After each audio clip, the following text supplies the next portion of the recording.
आप सबों का स्वागत है ग्लिम्पसेस ऑफ इंडिया पार्ट 2 में।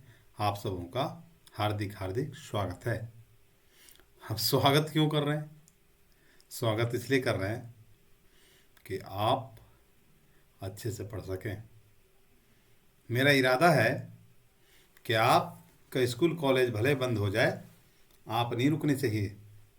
जीवन चलने का नाम है, चलते रहिए, बढ़ते रहिए, चरे बहती, चलते रहिए। देखिए, इंतज़ार करने वालों को सिर्फ उतना ही मिलता है जितना कोशिश करने वाले छोड़ देते हैं। इसलिए आप इंतज़ार करने वालों से मत रहिए, आप कोशिश करने वालों में से रहिए। कोशिश करते रहिए। चलिए शुरू करते हैं। और हाँ, वीडियो पसंद आता है तो लाइक ज़रूर करें, मुझे भी तो पता चले कि आपको पसंद आ रहा है कि नहीं आ रहा है ना। चलिए, ग्लिम्पसेस ऑफ इंडिया पार्ट 2 का जो दूसरा भाग है, जिसका नाम है कुर्ग। ये देख रहे हैं टॉपिक आप? टॉपिक का नाम देखिए, कुर्ग है। अब क्या होता है कुर्ग, कौन है कुर्ग, अभी तो पता नहीं है। अभी हम लोग कहानी पढ़ेंगे तो हम लोग को पता चलेगा। लेकिन इसके जो लेखक हैं, इनका नाम है लोकेश अब्रोल। क्या नाम है इनका? लोकेश अब्रोल। समझ गए? क्या नाम है इनका? लोकेश अब्रोल। चलिए देखिए क्या लिखा है कि Coorg is coffee country. Coorg जो है वो कॉफ़ी कंट्री है। कॉफ़ी कंट्री का मतलब कॉफ़ी का देश। अच्छा, क्या भारत में है ये? मुझे तो पता नहीं, अभी देखते हैं। Famous for its rain forest, वर्षाधारी वन। समझते हैं? रेन फॉरेस्ट, जहाँ ज़बरदस्त बारिश होती है। एंड स्पाइसेस का मतलब मसाले। समझ रहे हैं ना? तो ये कुर्ग जो है, ये कॉफ़ी के लिए प्रसिद्ध है, रेन फॉरेस्ट के लिए प्रसिद्ध है, और साथ ही साथ मसालों के लिए भी प्रसिद्ध है। अब देखते हैं, आगे पढ़ते हैं, कुर्ग क्या है, कैसे है। अच्छा चलिए, इसमें लिखा है, पहला लाइन देखिए, पहला जो पैरा है मैं पढ़ के सुनाता हूँ। Midway between Mysore and coastal town of Mangalore. अब देखिए, दो जगह का नाम दिख रहा है हम लोगों को। अभी देखते हैं आगे क्या है। एक बार जरा मैं इसे क्लियर कर देता हूँ, एक बार जरा मैं साफ कर देता हूँ, जरा क्लियरिटी में आइए, जरा देखिए, फिर से देखते हैं। कहते हैं कि Midway between Mysore and coastal plain, coastal town of Mangalore sits a piece of heaven that must have drifted from the kingdom of God. This land of rolling hills, is inhabited by a proud race of martial men, beautiful women, and wild creatures. अब यहाँ पे तो दो जगह का नाम पता चल गया हम लोगों को। एक तो मैसूर, अब ये कहाँ है? Coastal town Mangalore. Oh my God, ये दो जगह का नाम क्या आपने सुना है? मैंने सुना है, पता नहीं आपने सुना है कि नहीं सुना है। तो चलिए हम लोग भारत के मैप में इसको देखते हैं कि ये मैसूर की बात हो रही है, यानी कर्नाटका की बात हो रही है। कर्नाटका में ही मैसूर है। हैदर अली के बारे में आपने पढ़ा, टीपू सुल्तान के बारे में पढ़ा, वो मैसूर में ही थे। तो मैं आपसे कह रहा था कि ये दो जगहों का नाम आया है, एक तो है मैसूर और दूसरा है मैंगलोर। अब जरा हम लोग भारत के नक्शे में उसे ढूंढने की कोशिश करते हैं कि कहाँ पर है वो। देखिए तो, ये आपका भारत है, इंडिया का नक्शा है, देख पा रहे हैं आप? बताइए कहाँ पर कर्नाटक है? कर्नाटक कर्नाटक कर्नाटक कर्नाटक, ये रहा कर्नाटक। दिख रहा है आपको? ये देखिए कर्नाटक दिख गया हमें। अब इसी कर्नाटक के पॉलिटिकल मैप को मैंने क्या कर दिया, आपके लिए बड़ा कर दिया है। पॉलिटिकल मैप आपके सामने रख दिया है मैंने कर्नाटक का। अब देखिए, दो जगह का नाम आया था।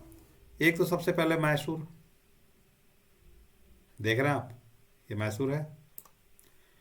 और मैं इसको कलर भी कर देता हूँ आपके लिए, ये देखिए ग्रीन में देखिए मैसूर। और एक मैंगलोर की बात कही थी इन्होंने। अब मैंगलोर कहाँ है? मैंगलोर मुझे तो कहीं दिख नहीं रहा। क्या आपको दिख रहा है कहीं क्या? मैं तो समझ रहा था बेंगलोर ही मैंगलोर है। नहीं, ऐसा तो नहीं है। लेकिन कोस्टल टाउन ये कह रहे हैं, मतलब अगल बगल कहीं होगा, कहीं पर होगा, ये अगल बगल ही होगा कहीं, दक्षिण कन्नड़। ठीक है, ये मेरे ख्याल से इधर आसपास कहीं होगा ये। बेंगलुरु देखते हैं, मैंगलोर कहाँ है? बीजापुर, ये तो नहीं है।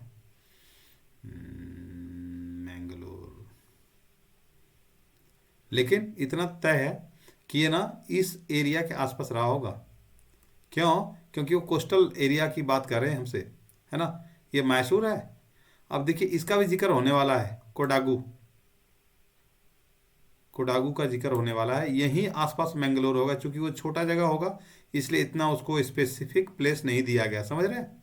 ये कोडागू है, ये मैसूर है, अगल बगल ही कहीं पे मैंगलोर भी होगा। चलिए देखते हैं। ये चिकमंगलूर तो यहाँ दिख रहा है हमें, है ना। इधर नहीं होगा, ये इधर ही होगा आसपास कहीं, ठीक है। चलिए हम लोग आगे बढ़ते हैं। देखिए अब्रोल साहब जो हैं, लोकेश अब्रोल जो ऑथर हैं, वो क्या कहते हैं सो देखिए। कहते हैं कि थोड़ा ये देखिए, कहते हैं कि Midway between Mysore and the coastal town of Mangalore. Coastal town जो है ये मैंगलोर है। कोस्टल टाउन का मतलब समझते हैं ना, तटीय, तटीय शहर। तटीय किसे बोलेंगे? जो कोस्ट पे बसा होगा, किनारे पे बसा होगा। ये समंदर का किनारा है, इसके आसपास जो बसे होंगे उनको कह देंगे, क्या कह देंगे? कोस्टल, है ना। तो ये कोस्टल एरियाज है, देख रहे हैं आप। तो मैंगलोर जो है ये आसपास है कि कोस्टल टाउन है वो, है ना। और फिर कहते हैं कि मैसूर और कोस्टल टाउन मैंगलोर के बीच में क्या हो रहा है? Seats a piece of heaven. ऐसा लगता है कि धरती का एक छोटा सा टुकड़ा क्या हो गया है? That must have drifted from the kingdom of God. भगवान को जो किंगडम है, भगवान का जो साम्राज्य है, वहीं से कट के वो टुकड़ा आया, आकर के यहाँ पे गिर गया। है ना मजेदार, मजा आने वाला इस कहानी में। जरा देखिए ऑथर क्या कहते हैं। कहते हैं कि मैसूर और बेंगलुरु के बीच में ऐसा लगता है एक छोटा सा टुकड़ा भगवान के साम्राज्य से कटा और आके गिर गया। जैसे बाबा बैद्यनाथ धाम के बारे में क्या मान्यता है कि रावण उनको कहीं लेके जा रहा था, मतलब लंका लेके जा रहा था, और बाद इनको लघु शंका लगी, यहीं पे रख दिया इन्होंने, है ना। समझ रहे बात को? ये कहावत, अब पता नहीं सच्चाई कितनी है, मुझे तो नहीं पता, पता नहीं आपको हो कि नहीं हो। तो देखिए कहते हैं कि this land of rolling hills, पहाड़ियों वाला ये जो प्रदेश है ना, rolling hills inhabited by proud race of martial man. और यहाँ पे प्राउड रेस ऑफ रहती है मार्शल मैन की, बहादुरों की, एक गर्व से तना हुआ सीना जिसका हो, वो जाति यहाँ पर रहती है। और महिलाएं बिल्कुल ब्यूटीफुल है, सुंदर हैं, और जानवरों की कोई कमी नहीं है। वाइल्ड क्रिएचर्स वहाँ भरे हुए हैं, जंगली जीव जो है वहाँ पर भरे हुए हैं। मैं एक बार थोड़ा और बड़ा करके देखता हूँ। Yes, good. तो चलिए अब देखिए, हैं आपको, मुझे उम्मीद है कि आपको अच्छा लग रहा होगा देखने में, है ना। अब देखिए कहते हैं कुर्ग और कोडागू। अब देखिए नाम आ गया, कुर्ग और कोडागू। मैप पे देखा था आपने कोडागू को? ये देखिए कोडागू। कहता है कुर्ग या कोडागू, ये क्या है? कहते हैं कुर्ग और Kodagu, the smallest district of Karnataka. अच्छा अच्छा अच्छा अच्छा, अब याद आ गया। कर्नाटक का सबसे छोटा डिस्ट्रिक्ट है ये। जिला समझते हैं? जिला, जिला समझते हैं ना। झारखंड में कितने जिले बताइए? 24 हैं। 24 है ना। आप कहाँ पे रहते हैं? देवघर? जी मैं भी देवघर ही रहता हूँ। तो देखिए कर्नाटक का सबसे छोटा जिला है, इसका नाम कोडागू है, या कुर्ग भी कह सकते हैं। पहले इसको कुर्ग कहा जाता था और आजकल वो थोड़ा सा बदल के कोडागू हो गया है। कालांतर में कई जगहों का नाम बदल चुका है, समझ गए। जैसे आपको मैंने जब कराया था चेन्नई के बारे में, वो उसको पहले मैड्रास कहा जाता था, है ना। तो खैर छोड़िए, आगे बढ़िए। कहते हैं is a home to evergreen forest. ये जो छोटा सा डिस्ट्रिक्ट है ना, केवल डिस्ट्रिक्ट ही है, ये घर है किसका? किसका घर है जी? ये घर है एवरग्रीन फॉरेस्ट का, सदाबहार जंगल, सदाबहार वन, समझ रहे हैं। स्पाइसेस मतलब मसाले, एंड कॉफ़ी प्लांटेशन, और कॉफ़ी प्लांटेशन भी यहाँ प्रसिद्ध है। भारत में अगर कॉफ़ी कहीं पाई जाती है तो वो सिर्फ कर्नाटका में ही पाई जाती है, समझ रहे हैं बात को। जैसे चाय आसाम और दार्जिलिंग दोनों जगहों पे पाई जाती है ना, तो उसी प्रकार से कॉफ़ी जो है भारत के अंदर सिर्फ कर्नाटका में पाई जाती है। और थोड़ी बहुत कहीं कुछ हो सकता है तो कहने का उसका कोई मतलब नहीं है। मेन इंपॉर्टेंट जो मिलती है वो यहीं पर मिलती है, समझ रहे हैं? समझ रहे हैं ना, ध्यान रखिएगा। Evergreen rain forest cover 30% of this district. और ये जिला मान लीजिए 100 किलोमीटर का अगर होगा, अगर ये 100 किलोमीटर का है तो उसका 30% आप समझ जाइए। 30% मैंने आप अंदाज़ा लगा लीजिए कि, और स्वास्थ्य के दृष्टिकोण से भी माना जाता है किसी भी देश की पूरी जो उसका एरिया होता है, पूरा जो क्षेत्रफल होता है उसका 30%, अगर 30% ऑफ टोटल एरिया अगर वो उसका वन क्षेत्र होता है, तो माना जाता है कि वो बिल्कुल ही सही स्वास्थ्य के लिए सही कंट्री माना जाता है, या सही स्टेट माना जाएगा वो। समझ रहे हैं? तो यहाँ पे जो है एवरग्रीन रेन फॉरेस्ट जो है वो इस जिले के 30% एरिया को कवर किए हुए, इसका मतलब स्वास्थ्य के लिए बहुत बढ़िया जगह है वो। ड्यूरिंग द मानसून, और मानसून यानी कि बरसात के सीजन में, it pours enough to keep many visitors away. इतनी बारिश होती है कि विजिटर को कहता है भैया घर में रहिए, जब मैं थम जाऊंगा तब आइएगा। समझ रहे बात को? The season of Joy commences from September and continue till March. और जो सबसे मजेदार महीना यहाँ पर होता है वो कहाँ से स्टार्ट होता है? सितंबर से। कब से चालू होता है? सितंबर तक से, और चलता कब तक है? मार्च तक। अगर आपको घूमने जाना हो कोडागू यानी कि कर्नाटका, यानी कि कुर्ग, तो आपके लिए सितंबर से लेकर मार्च तक का सबसे बेस्ट मौसम है। घूमने की भी कोशिश करिए, भारत ही बहुत बड़ा है। दुनिया घूमने को छोड़िए, पहले पूरी भारत घूमिएगा, आपको मज़ा आ जाएगा। घूमने की आदत डालिए। चलिए देखते हैं। द वेदर इज परफेक्ट, और मौसम सुहाना रहता है। परफेक्ट मतलब सुहाना, है ना? With some showers thrown in for good measure, और बीच बीच में हल्की फुल्की बारिश भी होती रहती है। The air breathes of invigorating coffee, और हवा में कॉफ़ी की खुशबू महसूस कर पा रहा हूँ मैं। क्या आप महसूस कर पा रहे हैं? कॉफ़ी की खुशबू फैल जाती है हवा में। आप समझ जाइए, इसका मतलब है बहुत ही शानदार माहौल रहता होगा वहाँ पर, है ना? The air breathes in invigorating coffee estates and colonial bungalows stand tucked under tree canopies in prime corners. और हियर, इधर या उधर, है ना, जो इम्पोर्टेंट कोने हैं, जो बेस्ट कॉर्नर है, वहाँ पे आप देख सकते हैं कि कॉफ़ी एस्टेट बना हुआ है, यानी कि कॉफ़ी के बड़े बड़े बागान बने हुए हैं। एंड कॉलोनियल बंगलोज, और कॉलोनियल बंगलो किसको कहते हैं? जो अंग्रेज रहे होंगे तो उन्होंने जो बंगले बनाए होंगे उसको कॉलोनियल बंगले कहेंगे आप, है ना? वो आपको दिख जाएंगे बड़े बड़े पेड़ों के इसमें नीचे बने हुए हैं वो, है ना? कहते हैं the fiercely independent people of Coorg. और फायरसली शब्द का यूज किए गए हैं। फायरसली का मतलब क्या? फायरसली का मतलब होता है जो थोड़े खतरनाक टाइप के लगते हो ना, योद्धा टाइप के लोग, फायरसली भयानक रूप से। इंडिपेंडेंट पीपल, स्वतंत्र लोग, कहाँ के? कुर्ग के, यानी कोडागू डिस्ट्रिक्ट के। आर पॉसिबली ऑफ ग्रीक और अरेबिक डिसेंट। ऐसा माना जाता है कि ये जाति है ना, ये माना जाता है कि ग्रीक होगी या अरेबिक डिसेंट की होगी। अरब के रहने वाले उनके मूल लोग होंगे, या ग्रीक के रहने वाले लोग होंगे, वही लोग हैं, क्योंकि वही बहुत ज़्यादा मतलब लड़ाकू होते थे। समझ रहे बात को? एज वन स्टोरी गोज, जैसा एक कहानी, ऐसे एक कहानी कही जाती है लोगों के बीच में। A part of Alexander's army moved south along the coast and the settled here when return became impractical. कहता है ऐसा माना जाता है कि जब सिकंदर विश्व विजेता बन के यहाँ से लौटने लगा, तो उसकी आर्मी जो है, उसकी जो सेना है ना, वो सेना क्या हुई? ऐसा लगने लगा जबकि मतलब इम्प्रैक्टिकल हो गया है, वहाँ वापस वो नहीं पहुँच पाएंगे अपने देश, है ना? समझ रहे हैं ना? वो यूनान नहीं पहुंच पाएंगे, तो उन्होंने उसकी एक आर्मी जो टुकड़ी है वो यहीं आकर रह गई, बस गई। These people married amongst the locals and their culture is apparent in the martial traditions. और फिर क्या किया, जो लोग वहाँ ठहर गए उन्होंने क्या किया? लोकल लोगों से शादी वगैरह करने लग गए। Married amongst the locals and their culture is apparent in the martial traditions, है ना? Marriage and religious rites which are distinct from the Hindu mainstream. जो हमारे हिंदू समाज का जो रीति रिवाज था, है ना, उससे हट के उनका एक अलग रीति रिवाज चलता था, है ना? तो आगे देखिए, कहते हैं कि which are distinct from the Hindu mainstream the theory of Arab origin draws. और जो अरब की थ्योरी दी जाती, पहली थ्योरी तो ये है कि उसके सिकंदर की आर्मी वहीं बस गई, और फिर धीरे धीरे जब रहने लगे तो उन्होंने क्या किया, उनसे लोकल से धीरे धीरे अपने संबंध बनाए, और फिर उनसे शादी विवाह किए, और फिर वहीं आकर बस गए। और दूसरी कहानी क्या कहती है पता है?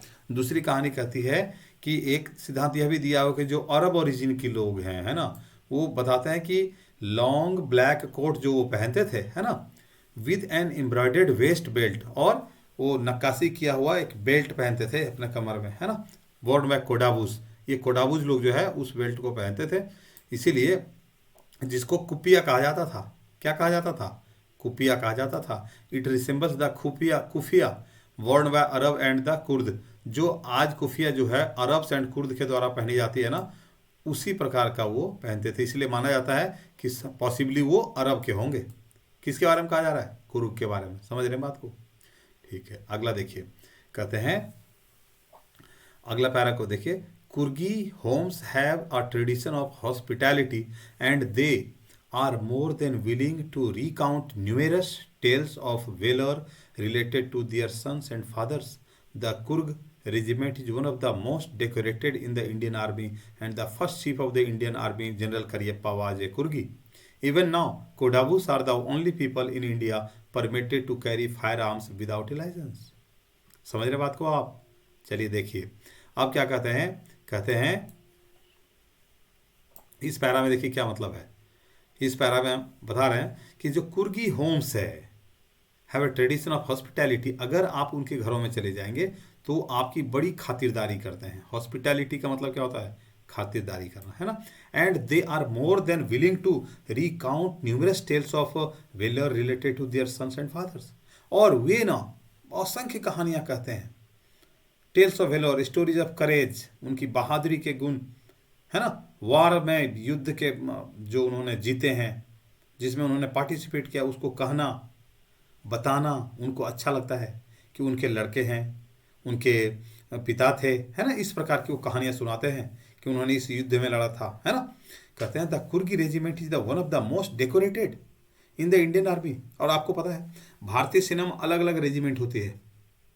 सिख रेजिमेंट अलग होती है, कुर्गी रेजिमेंट अलग होती है, असम रेजिमेंट अलग होती है, समझ रहे बात को, जाट रेजिमेंट अलग होती है, इस प्रकार से अलग अलग रेजिमेंट बनी हुई है वहाँ, है ना।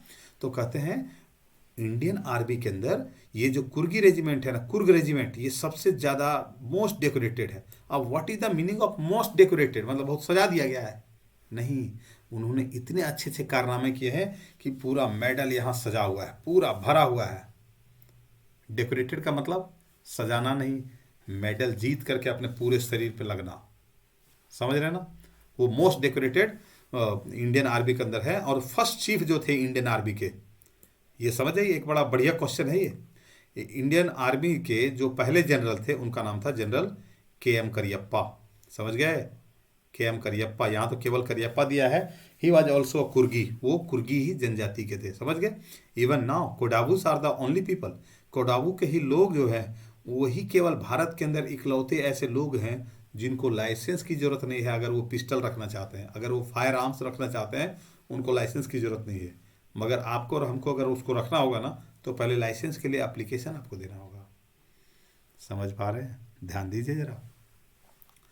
अगला देखिए, कहता है the river Kaveri obtains it's water from the hills and the forest of Coorg.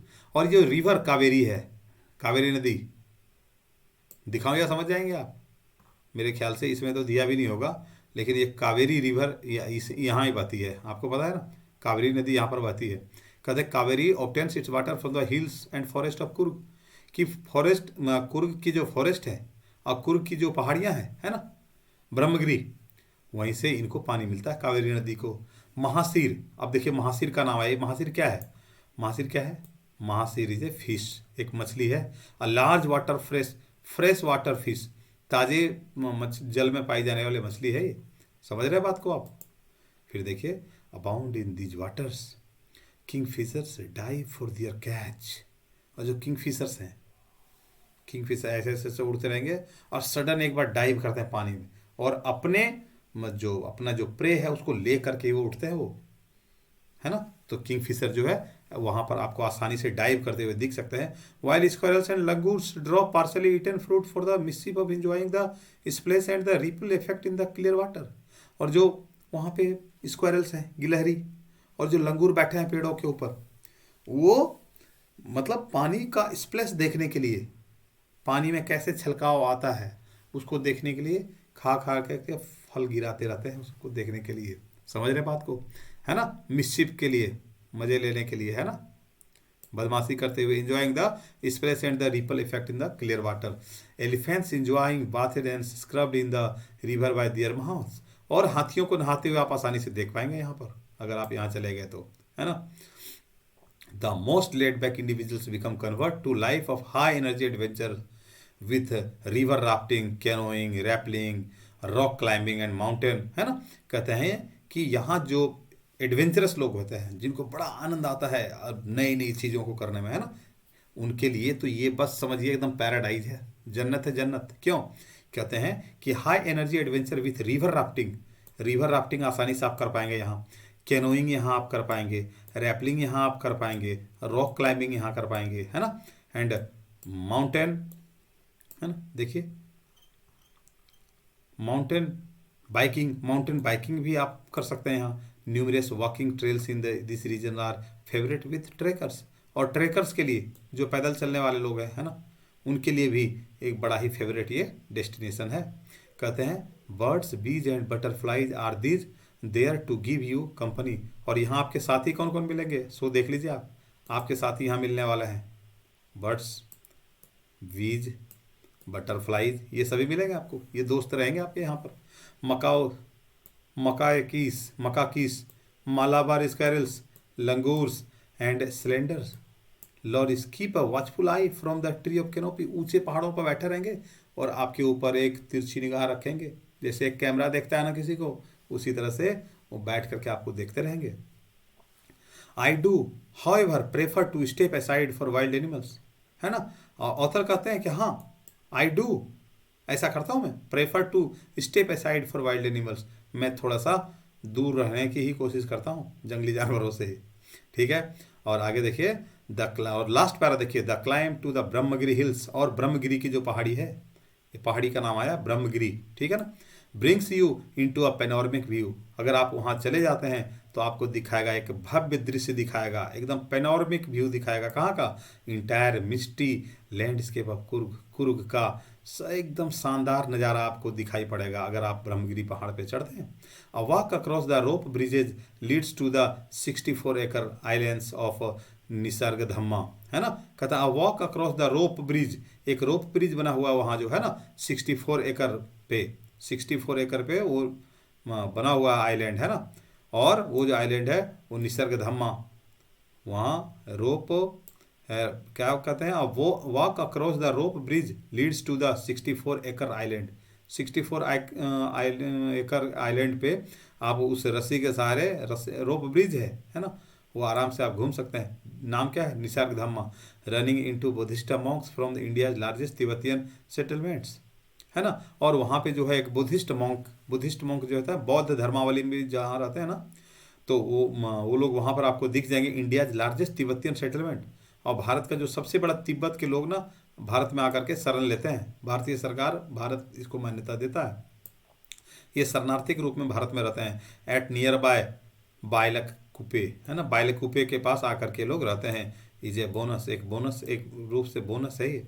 The monks, sadhu in red, लाल कलर में, ऑकरे एंड येलो रोब्स, है ना, are amongst the many surprises that wait to be discovered by visitor, अगर आप एक visitor हैं वहाँ आप जाएंगे तो आपको इन सारी चीज़ों का दर्शन जरूर होने वाला है ना। कहते हैं searching for the heart and soul of India, अगर आप विजिटर हैं और भारत की आत्मा को, भारत के दिल को आप देखना चाहते हैं तो आप कोडाबू चले जाइए, बिल्कुल आप कुर्ग चले जाइए, वहाँ आपको ये सारी चीज़ें दिख जाएंगी। मैं उम्मीद करता हूँ आपको वीडियो पसंद आया होगा, समझ भी आया होगा, और अगर आपको समझ आया है एक लाइक तो बनता है, बनेगा ना, बिल्कुल लाइक करिए, पसंद आए तो कमेंट भी करिए, सब्सक्राइब करिए, आप बताइए कि मुझे अच्छा लग रहा है सुनने में, है ना। चलिए अब मैं मिलता हूँ आपको अगले वीडियो में।